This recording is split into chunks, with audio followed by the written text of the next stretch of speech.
Join me in welcoming Dr. Linda Varisco. Hey, Linda, how you doing?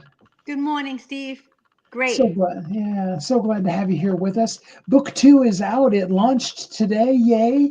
The Girl with the $1 Million Smile book series, book two, The Journey to Mr. Right. And people who haven't read book one, you got to read book one first.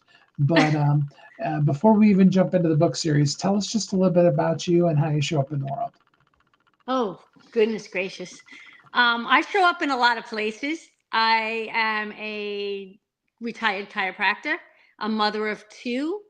I have a bunch of squirrels and I go live on TikTok all the time. I have a big following there.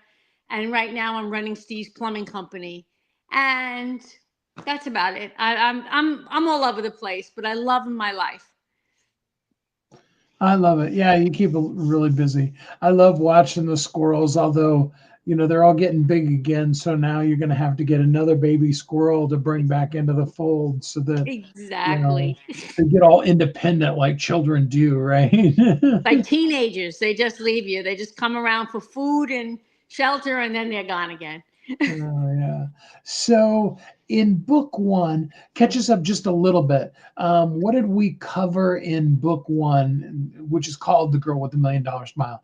Kind of let people who haven't seen it tease them as to why they need to get book one. Okay, so book one is the story of my life. This is the whole thing is the story of my life. And at the end of book one, my personal life goes bad. And I discover it. And I definitely leave you guys on a cliffhanger. That's why all my audience has been nagging me to get book two out. And I'm excited that it's finally launched. And book two will also leave you on another cliffhanger as I explore this thing we call life. And the book is all about resilience. And that's why I really wrote it. Number one, it was cathartic to write it. And number two, it will give people, it will make them think about their life when they're down, how to get up again. And that's really what it's about because I've been down. Absolutely. Oh, yeah, absolutely. Yeah, literally at the end of book one, we leave you hanging on the side of a wall, basically. Yes. So everybody I know is excited to get that. And if you haven't read book one, you absolutely have to. Book two is called The Journey to Mr. Right. We went back and forth on a couple of titles, but I think we really landed on just the perfect title for us. So give us a little bit of insight into what the journey to Mr. Right, what that's going to take us through. Okay, so book two is going to bring up a lot of emotions for a lot of people.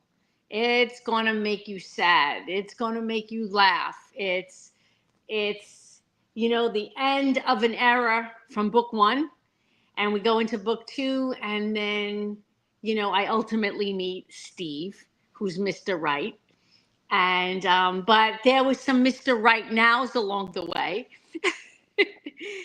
We were gonna call the book Mr. Right Now versus Mr. Right, but Steve had a problem with it. He goes, well, I was in competition with him. I said, no, you weren't. So we changed the name to The Journey to Mr. Right. Yeah, I absolutely love that. And you're totally right, I mean, because I've been through this book several times over the course of the last couple of weeks, um, in the editing process and stuff. And there is every emotion humanly possible. I think I'm trying to think if there's any emotion that isn't covered in the span of all the things you cover in this book. Good stuff, bad stuff, horrible stuff, amazing things, some, journeys to really cool places, as well as, some journeys to some really not so cool places. So, um, I mean, looking back at it, I know you got a chance to just review it recently. Looking back at it, what did it bring up for you? Brought up a lot. It brought up a lot. Writing about it makes you relive it, and when you write, you have to write the details of it. So it started out as a cathartic. The whole series was for Linda to put this on paper so that I could understand it and why I made certain decisions and why I did what I did. And in the end, that happened. It was cathartic for me. But then people said, well, if you could go through what you went through, then maybe I can go through it too. So then it became about resilience. And we all get knocked down in life. Who doesn't? Who doesn't get knocked down? Bankruptcy, divorce, death. I mean, but what really matters is, do you get up again? And how do you choose to live your life? And it's perspective. And I definitely have a really good perspective on my life. And I can tell you that I was at the rock bottom, guys. And look at me now. I'm a happy camper with a great life.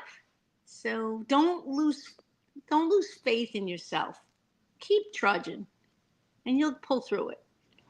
One of the best parts, I think, of this particular book is it's more real to life. I mean, most books, and I'm thinking fiction books really when you start talking about a book titled The Journey to Mr. Right.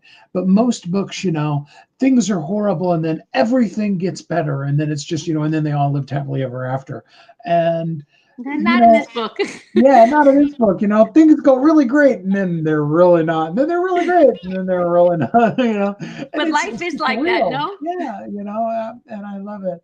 And the cool part about it is that it really does show the difference between, going back to that old title, Mr. Right Now and Mr. Right, and the real difference between somebody that could be cool to hang out in your life or other things. And yeah, she talks about some of those other things for people that are wondering, and some people that are really worth keeping around forever. And that's true. Besides your husband, Stephen, there's some other people that really stood with you and some people who didn't really stand with you in the book. Right. That's right. You really know who your friends are when you're really down and out. It's Um, so true, isn't it? Talk a little bit about that, about how, you get to be able to critique. You're not really intending to, but you do end up getting a real good critique on who's really your friend and who isn't. I, I would like to say that every relationship that you have in your life has a purpose. It teaches you something.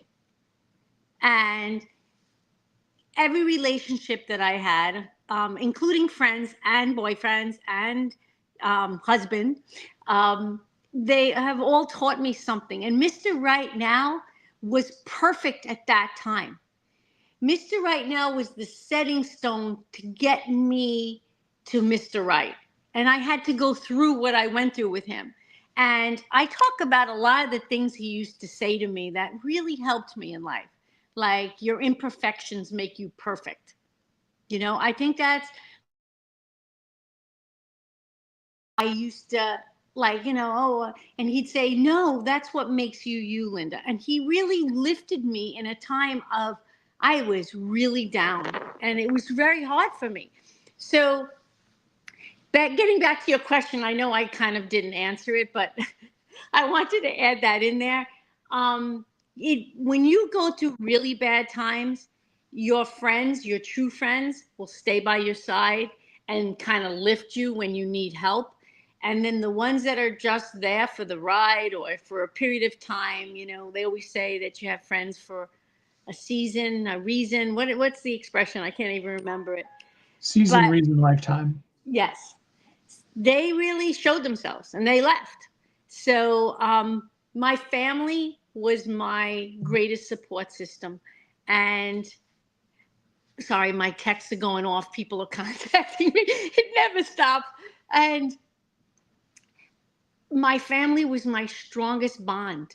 And there were times when I didn't want to get out of bed. We all have those days. Like, you wake up and you go, no, let me go, let me put the pillow over my head and go back. I don't want to go out into the world. But I had two kids in their room that needed to get ready, to go make lunches, to bring to school. So those two children, in a way, propelled me. Maybe if I didn't have the kids, it might have been different. I don't know. I had a mother, a father, step parents that were just so there for me at every step of the way. And I'm so grateful for these people in my life. My dad's 92 years old. Will be 92, and he's still supporting me in so many different ways.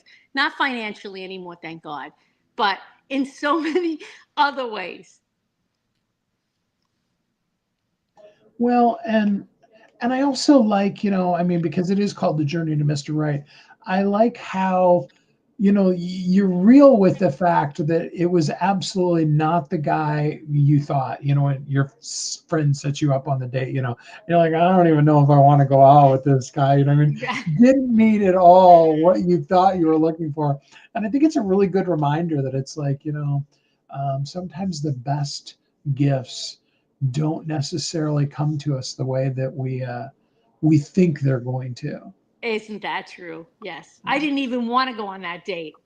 I did not want to go on that date. I mean, I can just tell everybody. My friend that introduced us said, "You want to meet a plumber?" And I go, "Absolutely not." Because let's face it, everybody, when you get the image of a plumber, what do you get? To just think about it. I'm not going to say it on the live, you know, butt crack, etc., etc. So no, I did not want to go on that date, and I was kind of obligated. I chose to go, and it was fabulous, and it's been fabulous since. And then life happened all over again. And And then life happened. oh yeah, that's so cool. And we're leading you through. There's still a book 3, Book that's three is coming ooh, up. Oh book three yeah. is hard. Yeah, well, and we left you in a place where, and we're not going to tell people, they got to read it because they got to go through all the trauma to find out where then you're leaving them breathless again. I can tell you this much: she's not hanging off the side of a wall, but that's as much as I'll tell you. But it's as big of a cliffhanger as though she were. In fact, probably really looking back on your life, you'd prefer to be in that moment hanging on the wall than you Yes. were when you I've went been into this called, book. I have some friends that call me the urban ninja, which is so funny. But a woman on a mission will do crazy things. Yeah, absolutely. And the book is available on Amazon. Book 2 is available for free, and you can get book 1 in print or ebook form. And you want to read both of them, because if you read book 2, and it would stand by itself. I mean, I've been through it enough times. I can tell you, you could read just book 2, but if you read book 2, you're really going to run up and read book 1. You're going to be like, wait a minute, how did we get here? How did we get to this? Right. And then So, when you read book 3, you're going to be like, oh my God, how did we get to this? right. How did she survive after that? Oh yeah. Um, That was a big thing. That was yeah. a very big thing. I had to recreate myself at 56 years old. There's nothing like being in your 50s and dealing with stuff in life that you were never supposed to have to go through. That's right. Yeah. I truly believe that everything that happens was for a reason. I do. I, yes, I made a series of bad choices, but I don't know. I came out the other end from it a different person, more resilient, more open, more. I mean, that book, I am pretty raw in that book. And, it definitely will. It's not for the lighthearted. Let's just say that. Yeah, for sure.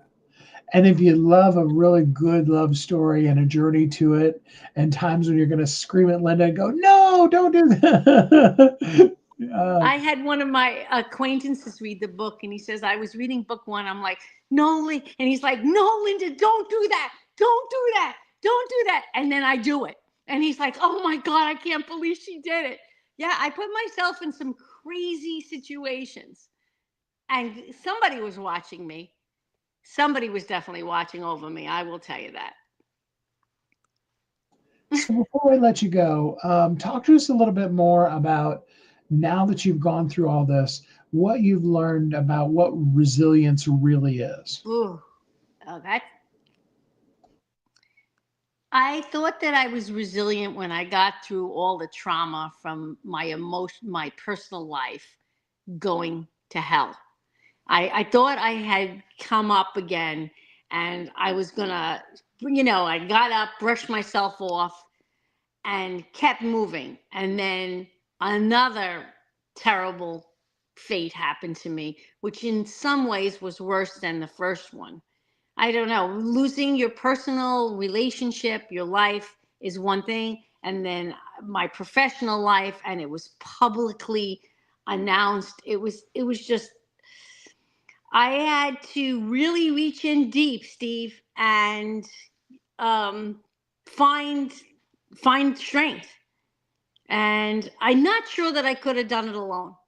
I had a great support system in my life, and I think that's what helped pull me through. I don't necessarily know, because I have friends that say to me, if I went through what you went through, I wouldn't be here. I wouldn't have survived it. So you have to reach deep. And I had to become a chameleon in a lot of different situations and kind of blend in with my different surroundings at different points in my life. And it wasn't easy. Correct. But I'm happy that I got through that. And I am happy that I have a great life now. Absolutely. Well, I hope everybody goes and gets The Journey to Mr. Right, Book 2, and The Girl with the $1,000,000 Smile series. Get them both, and join Linda's TikTok, because she goes live just about every day. You get to see the squirrels or the dog who's with her right now, or those kind of things, and kind of just enjoy Linda's life and all the things that she put you through. There's the pooch. This is my Linda, little rescue. yeah. Thank you so much for all that you've written and all you're doing. And thanks so much for being a guest here on the show today. Thank you, Steve. I appreciate it. You have a great day.